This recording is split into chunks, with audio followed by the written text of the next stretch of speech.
Egunon, ongi etorri, eta eskerrik asko tortuagatik. Ni Oiane naiz, Ni Patri, eta ni Jera. Lehenengo pixka eta aurkezpuna batekin hasiko gea. 2022 urtea pandemiaren ondorengo itzulera urtea izan zen kuadrilla eguna antolatzen dugu Mekigozi elkartearentzat. Joan den urteko zapiaren kolorea belta izan zen. Omen handi bat egiteaz gain, 2008ko urteko kuadrilla eguneko kolore bera ziklo bati hasiera emanez egitea erabaki genuen. Bide bera jarraituz aurten gure kolorea urdina izango da. Urte zaila izan zen 2022koa, mundu mailako egoera asko bantzatu zuelako. Lehengo urteko egoera bera. Pandemiak eta Ukrainako gerrak asko eragin digu batez ere bideragarritasun ekonomikoak, araudi berriak betetzea eta abar sortutako eragozpenak. Udalak 2022an egoera ikusirik kuadrilla eguna aurrera ateratzeko apustua egin zuen. Aktibitateari kreditu handitzea udal gobernuan adostu. Esan beharra dugu, aktibitateari egindako kreditua handitzea 2022 urtean ez dela nahikoa izan eta elkartean ekitaldi izugarria antolatzeko aurrekontu osotik ekintza bera bermatzeko gauzak kendu behar izan zituela. Udaletik laguntza nahikorik ez zegoelako. Egoera kontuan hartuta, kuadrilla egunaren bideragarritasun ekonomikoa 2022 urtean honela geratu zen. Udalaren laguntza aurrekontu osoaren 128 izan zen eta Betigotxiren ekarpena 172koa. Aurten, udalak esan digu kultura departamentuan murrizpena daudela eta aurrekontu osoaren 122 bakarrik bermatzen digutela, kuadrilla egunerako. Betigotxi elkarteak 178 lortu behar du. 1,6 dirulaguntza gutxiago udalaren aldetik 2023 urte honetarako da, udal honek utzi gaituen egoera. Gauza behar bezala antolatzea, segurtasun berme guztiarekin eta egun osoko aktibitatea herritar guztiengana iristeko asmoa gozatzeko, udala gehiago egin beharko luke ekonomikoki bideragarritasuna emanez. Gainera, beraien hitzak ekintza jendetsuena, arrakastatsuena dela esanez, eta ezagutuz gure helburuetako bat jai giroan murgil dadin sentsibilitate ezberdineko jendea batuz balorean jarri beharko lukete. Beraz, ekintza berantolatzea egokitu zaigu. Betigotxi elkarteak lan ere gehiago eginez, ahalik eta murrizpen gutxien eragiteko ekintzari. Udal teknikari zinegotziekin bilerak egin ditugu azaroa ezkeroztik, eta horrela jarraitu nahi dugu udalaren laguntza ezinbestekoa dela uste dugulako. Ekintza behar bezalako, aitorpenaren ondoren berme guztiak behar dituelako herriari eskaini nahi diren gauzak bideratzeko. Gure betiko helburua guzti hori zuzendu eta herri guztiari eskaini nahi diogun egun hau gauzatzeko ilusioarekin jarraitzen dugu. Kuadrilla egunak ez bai du adinik ezagutzen, norberak jarraitzen dienaren baizik. Eta ongi pasatzea denontzako da eta ez gazten kontu bat bakarrik. Herriari eskatzen diogu egunero kitandietan parte hartu dezatela ikusle, partaide, girotze, dantzatzen edo norberak nahi duen moduan. Behi berezia egiten diogu udalari, datozen urtei begira, elkarte honek behar duen segurtasun eta berme guztiak asetzeko, eta horrelako egun baten antolateta, egoera prekario batetatik ateratzeko laguntza eman dezala. Deia honi erantzutea nahiko genuke. Udalari gurekin batera lanean hasteko eskatzen diogu. Herri bazkaria Irungo hirigunea ekarri ahal izateko. Honek ez du esan nahi Fikoba gunea egon behar ez duenik, baizik eta beste herritar perfil bati baita aukera ematea ere beste modu batean gure herriko jaiak bizi ditzan. Honela, adin guzti zuzendu kolektibo edo familia mota guzti aukerak emanez, Irunen ongi pasatzea guztientzako egun zoragarri bat izateko. Oain egitaragoa pixkat azalduko izeu. Ekainan 24ean, aparteko eguna izango da, goizetik gauera arte. Eguna, Gosari eta Irun hiriko goitibera lehiaketarekin hasiko dugu. Eguerdi aldera, trikitilari eta txarangarituko dira alde zaharreko kaleak girotzen. Gero, denok batera kale jiran Fikobara hurbiltzeko. Bazkaria eta ondorengo burrunba elektrotxarangan, dantzaliaren ostean, hirigunera bueltatuko gara DJ Ibalberrekin. Orduan hasiko gara 9 kuadrillan Gosari herrikoi bat ingo dugu, Urdanibia plazan, eta izena ematea webgune bidezingoa. Gero 9 goitibera parte hartzeko zozketa ingoa Urdanibiako beltzan, 10 Irun hiriko sari nagusia goitibera lehiaketa burutuko dugu, eta 12 hasiko gara txaranga peña poteo eta trikitelarekin aldezarreko kalea birotzen. Ordu batak eta laurdenetan kale jira abiatuko da, Urdanibia plazatik, eta ordu eta laurdenetan hasiko dugu bazkaria Fikoban, dia 20 euro, eta bertan ingo dugu pulo txupinazoa. Gero lautan DJ Balber egongoa, eta bertan Fikobako bateak irikiko dira, eta 5 hasiko dugu burrunbarekin dantzaldia. 7 berriz DJ Balber etorrikoa, eta bertan 8 aldea ustuko dugu Fikoba eta jongo geha itzulera itea. Nola izen eman dezakegun parte hartzeko?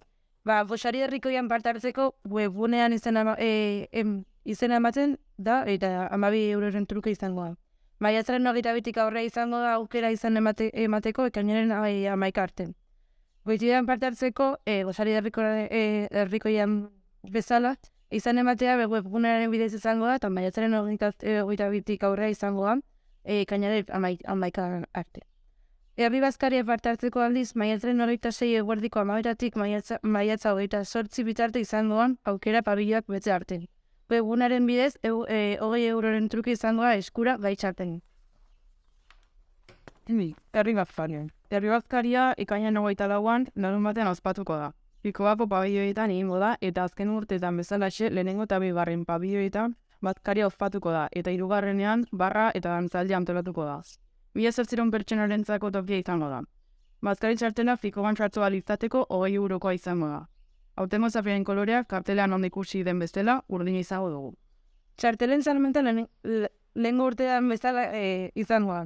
Webgunaren bidez egingo da maiatzaren 26 ostiraletik eguerdiko 11tik aurrera. Bizumene txartelaren bidez ordainduko da. Webgunearen dagoen planoa eserleku zenbakia erreserbatuz. Kontu handia izan, kuadrillak elkar jarri nahiko balute, elkarrekin hartzea garrantzitsua dela. Eserleku horiek ezin izango dira mugitu eta pertsona horiek zenbaki hori esleituko zaie bazkaltzeko toki bezala. Txartela erosterakoan, pertsona baten datuak bilduko ditugu. Behin erosi dutelarik, inprimatu beharko dute, sarrera gisa erabiliko den txartela. Erosketa bera izango da ekintza hauetan dauden arauen onarpenaren adierazle. Txartela erosteko epea maiatzaren 28an bukatuko da. Txartela erosteko unean, edonorentzat dieta berezia, intolerantzia edo preskripzio medikoa duen edonorentzako aukera izango du, adierazteko eta eroslearen ardura izango da bere kuadrian ere hori esateko. Antolakuntzak erosketaren bidez jakingo du norbere duen dieta bereziren bat. Sarrerak zenbatiko dira, adingabikoei, hau 18 urtetik berakoei, sarrera ez eroste askatzen diegu, izan ere ezingo dira zikobara zartu. Azken urtetan bezalaxe, familiak eta sarrerak bitaletan banatuko dira. Alde batetik, 23 urtetik gorakoentzako sarrerak egongo dira, eta bestetik, 28 urtetik berakoentzat, 18 urtera arte. Hogeita urtetik berakoentzat, 18 urtera arte. Adin guztietako gazteak daudela bermatzeko. Pabiloan sartzeko ere banaketa hau errespetatuko da 2 lerro osatu. 23 urtetik gorakoek osatutako lerroa eta 22 urtetik berakoek osatutakoa. Goitibera Irungo hiriko bigarren sare nagusia. Bigarren urtez aurreko urteko arrakasta ikusirik 43 partaide izan bai genituen. Nahiz eta guraldi kaskarra izan. Goitibera lehiaketa antolatu dugu 18 urtetik gorako edonorentzat. Irungo kuadriei dei egiten diegu parte hartzera. Beti gotxin giro aparta sortzea dugu helburu. Irun hiriko bigarren sari nagusia ekainaren 24an ospatuko da. Goizeko 9:00 hasiko da partairen aurkezpena eginez. Gozaritxo bat egin eta lehiaketak 10:00 izango du hasiera. Izena ematea maiatzaren 22an astelehenean irekiko dugu webgunearen bidez. Ekintzaren helburua eta asmoa jendeak bere goitibera propioa diseinatzea izango da. Baina aurten norbaiti denbora ez badio ematen, gurekin harremanetan jarri goitibera bat lortu dezakegu. Beti bezala parte hartzaileei pintxo bana emango zaie beren trago eta guztitzerik poten momentuan eguerdian dira. Kuadrien kamontzeta eta atorrak. 2008 urtetik urtero kuadrien artean kamitzetak edo atorrak egitea sustatu dugu. Polita da ikustea, kuadrien marrazki edo logoak kamitzetak edo atorrak apainiz jendarben irundimenaren indarra. Herriari eskatzen diogu bere ekarpena ekintza honetan egitea. Kaldeak girotzean, asko egiten baituen horrelako behiren dute horrelako ekimenak. Esan nahi dugu ezin dugula lehiaketa bidez hau sustatu bestelako balio direak sendotu behar izan ditugulako. Eta horrek eragin digu egoera ekonomikoak ez digula lehiaketa berri sustatzeko tarterik eman. Beraz, hauten ez da lehiaketarik antolatuko. Hala ere, kuadrilla kamiseten logoen dinamikarekin jarraitzera gonbidatu nahi ditugu. Ekimen polita da eta herri bazkaria kolore eta mezu alainoz girotzeko erramintak izaina dira. Eta bukatzeko azken ohar batzuk emango iteu. Bazieran esan bezala, herri bazkaria ondo joan egin, errespetua zenbestekoa da.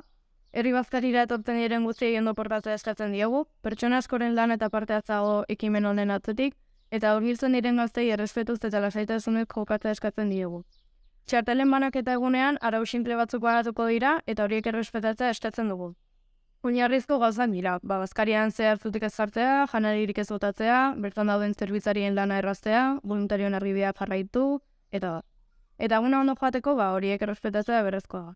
Esan bezala, jarrera desegokiak errepikatzen badira, antolakuntzak neurriak hartu beharko ditu.